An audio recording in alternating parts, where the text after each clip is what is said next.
უმწეო ოჯახების ბაზაში უკვე 1,600,000 ადამიანია რეგისტრირებული. აქედან შემწეობას 400,000-ზე ნაკლები იღებს და ეს ციფრი ყოველწლიურად მცირდება.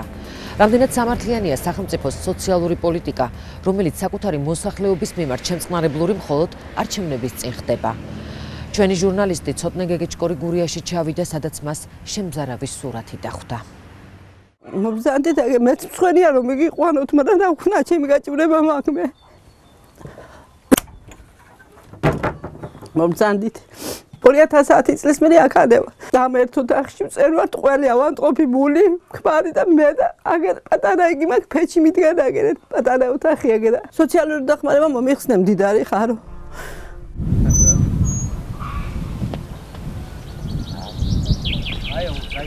ზემო გურიაში სოფელ დაბლაციხეში ოსეფაიშვილების სამსულიანი ოჯახი მეორე წელია ბოსელში ცხოვრობს. მოკლე ჩართვის გამო სახლი 2 წლის წინ დაეწვათ. ჩოხატაურის გამგეობა უკიდურესად გაჭირებულებს ერთჯერადად 2,000 ლარით დაეხმარა და ესიც 2010 წლის ადგილობრივი თვითმმართველობის არჩევნების წინ. ამ თანხით დამწვარ შენობას ახალი სახურავი დაადგეს. 62 წლის გიგა და 57 წლის ციალა ოსეფაიშვილებს აგვისტომდე თავი 54 ლარიანი სახელმწიფოს შემწეობით როგორღაც გაჰქონდათ. დახმარება შარშან სოციალური აგენტის ვიზიტის შემდეგ შეუწყდათ. ახლა მთელი ოჯახი ავადმყოფიდის ინვალიდობის პენსიის იმედზეღაა. მე ხომ არავის არ ვშივილობ, არც არავის შემშურ, ჩემ ჯიბიდან ისეთ ოჯახებს მისცეს, რომ მართლაც რომ ოჯახები ქვია და მე მწვენია მე თვითონ მომზადის და საყებას თუმრის.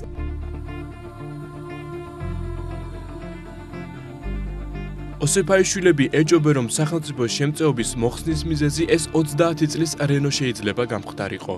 ავტომანქანა ოჯახის სიძის საკუთრება და უკვე თვეებია ასეთ მდგომარეობაში დგას.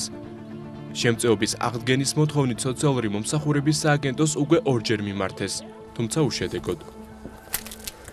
ესე იგი ჩვენი საცხოვრებელი და ზროხის საცხოვრებელი ერთათა ორივე. არაფერი განსხვავება არა. შემოთხოვნა სახლი მქონდა, კარი მქონდა, მაშინ მქონდა დახმარება. სახლი დამეწუა, საცხოვრებაც ზროხასთან ერთად ცხოვრობ. ხედავთ აგერ მიწური მასზე. ხო და ახლა მომიხსენ დახმარება, ხო ავანტყოფი მაყრებს სახში და პატრონ ავანტყოფს. მე დედა ორი შვილის დავკარგველოდედა. ოსეფაიშვილების ოჯახი ერთადერთი არაა, როცა გაურკვეველი მიზეზით სოციალური მომსახურების სააგენტო უკიდურესად ღარიბებს შემწეობას უხსნის.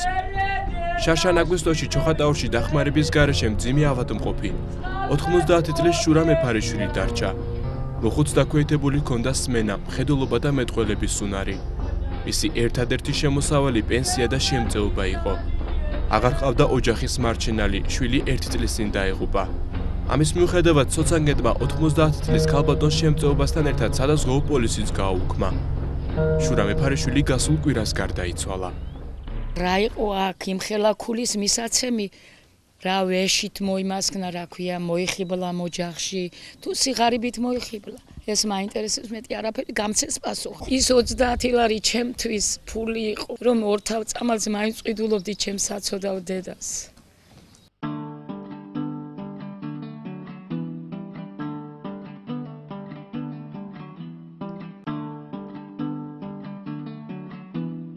ანსამბლ გურიის ერთ-ერთი წევრი ოთარ ცინცაძე უკვე რამდენიმე წელია სოციალური მომსახურების სააგენტოს 30 ლარიანი შემწეობის დანიშნავს თხოვს, თუმცა უშედეგოდ. ცინცაძემ დახმარების თხოვნით ადგილობრივ ხელისუფლებასა და გურიის სამხარეო ადმინისტრაციას არაერთხელ მიმართა. ოჯახს დახმარება ამ დრომდე არ მიუღია. ადგილი, სადაც ახლა ჩვენ ვიმყოფებით, ცინცაძის ერთადერთი საკუთრებაა. უსახლკარო დარჩენილი ანსამბლ გურიის მომღერალი ოთარ ცინცაძე შემწეობას მხოლოდ 1 თვის განმავლობაში იღებდა. და შარშან მოულოდნელად მასაც მოუხსნეს. არაერთი თხოვნა და წერილი აქაც რეაგირების გარეშე დარჩა. ახლა აღარ გამაჩნია პირველად თოლმა რომ დამიზიანა სახლი, წერით ჩაომიგდო. ხომ, გამგეობას მივედი და დახმარება შევთხოვე და ამც დაზიანდა თლა და დალპა სახლი და სოციალურ დახმარებას ძალიან დიდი ხანია. ოთარ ცინცაძეს, რომელსაც საპენსიო ასაკამდე კიდევ 3 წელი აშორებს შემწეობა, იმიტომ მოუხსნეს, რომ ანსამბლ გურიაში ხანდახან 92 ლარის ოდენობის ჰონორარს უხდიან. დიდ თოვლობის გამო სახლი 5 წლის წინ დაეკრა და მას შემდეგ ჩოხატაურში ნათესავებთანაა შეხიზნული. ეხლა ამ წუთში არ შეიძლება არ დამიჯეროთ და პური ახლა ვინც ქვევით დამჭა ახლა საფოსაღები პური ნიშიო რაღაცას რომ თავი გევიტანო რა ეს საჭმელო და რაღაცა ვის ეძლევა დახმარება, იმიტომ რომ წარმოუდგენელი იმაზე გაჭირებული არსებობს. დეკლარაციაში მითითებულია მის საცხოვრისის მდგომარეობა.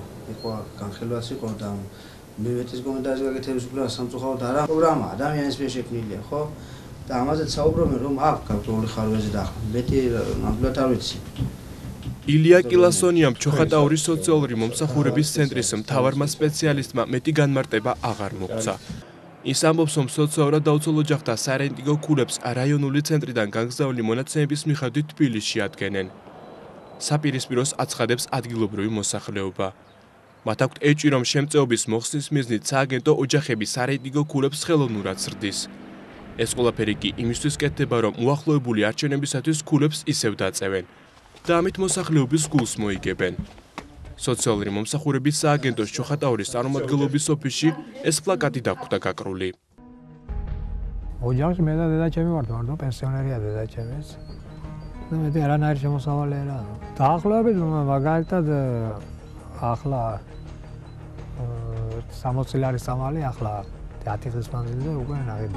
სოციალური დახმარება ხომა ის ხოძლეობა.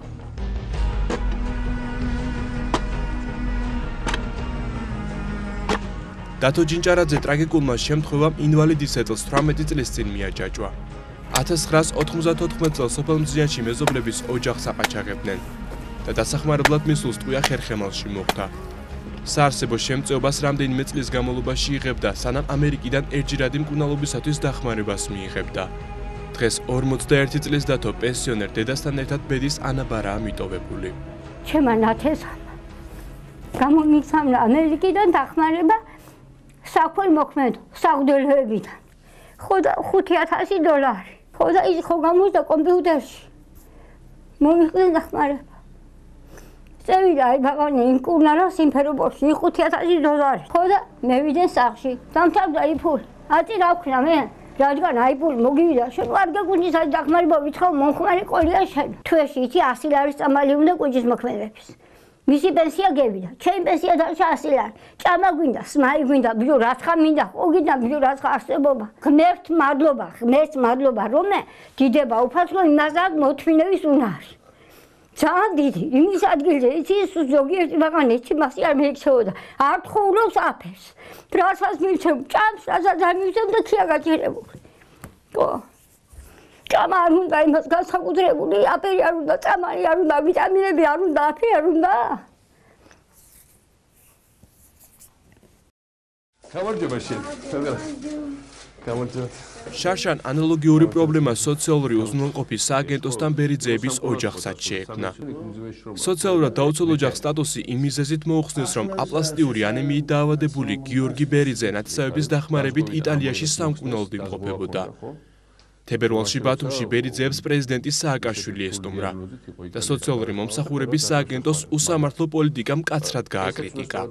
რაღაცა დირექტივა მოდის ცენტრალურ სამინისტროსთან, რომელიც ასეთ ოჯახებს იღებს საერთოდ სოციალურ დაუცველობისგან. რაც არის წარმოუდგენელი რაღაც. ამიტომ თქვენ უნდა გააკეთოთ ის, რომ ასეთ ოჯახები არ დაგვრჩეს უსამართლოდ, ამ შემთხვევაში ჩემი თვალით ხედავ უსამართლობა, ხარ უნდა მაგ თეორია ხარ 2x2 4-ია, რომ აი ესეთი ოჯახი აღმოჩნდა ჩვენი მხრიდან უბრალოდ არა მხოლოდ დაუცველი, არამედ პირდაპირ ვთქვათ დამცირებული და შეურაცხყოფილი. ხა სხვა ამას არაფერი არ ქვია. ხო და ესე ძალიან არასწორად მოწყობილი პროგრამა. ეს ნიშნავს, რომ ვიღაცა ზის ჩინოვნიკს თბილისში და წარმოუდგენელი არ აქვს რას აკეთებს. რაში იცოლა პრეზიდენტის მითითების შემდეგ, სოციალური მომსახურების სააგენტოს ოფიციალური სტატისტიკიდან ირკვევა, რომ თებერვლიდან მარტის ჩათვლით სოციალური დახმარება კიდევ 553 ოჯახს, ანუ 1559 ადამიანს მოუხსნეს.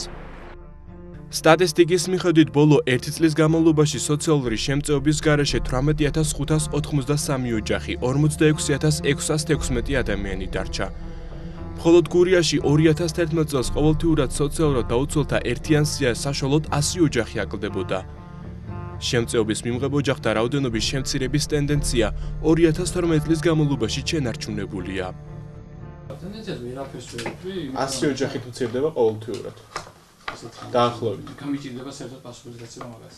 საერთოდ ეს მეთოდოლოგია მშვენს გარკვეული კანონმდებლობის როგორც არის წესი. კი, რომელზეც პრეზიდენტმა თქვა, რომ არის ხარვეზიანი და მასთან გავესწორებ. საერთოდ თქვენ პირადად ხარვეზო ხარ, ყველაზე უპრიანი და სწორი იქნება მიმართოთ სოციალ-მომსახურების ცენტრალურ ოფისს, სადაც დამიჯერეთ ჩემზე უკეთესად გაგარკვევენ ყველაფერს. დამირეკეთ ცოტა ხანში და გეტყვით. რამდენ ხანში დაგირეკოთ ეკა? დაპირების მიუხედავად ჩვენ სატელეფონო ზარს სოციალური მომსახურების სააგენტო საზოგადოებასთან ურთიერთობის სამმართველოს უფროსმა ეკატერინე ალავიძემ აღარ უპასუხა. ამის შემდეგ ჩვენ ჯანდაცვის სამინისტროს პრესსამსახურის უფროს სოფო გვალიასაც დაუკავშირდით. თუმცა მოგვიანებით ტელეფონი მანაც გამორთო. 2012 წლის მარტის ოფიციალური მონაცემებით სახელმწიფოსგან შემწეობას უმწეო მდგომარეობაში მყოფი 133,297 ოჯახი, ანუ თითქმის 400,000 ადამიანი იღებს. კიდევ უფრო შემზარავია უმწეო მდგომარეობაში მყოფი ოჯახების ერთიან ბაზაში რეგისტრირებულთა რაოდენობა. 507,286 ოჯახი, ანუ 1,623,233 ადამიანი. გამოდის, რომ საქართველოს თითქმის ყოველი მეორე მოქალაქე უკიდურესად ღატაკი და უმწეოა. საომალოდ ის იმედი. არ ვიცი ღმერთის. ყოფილს მედია.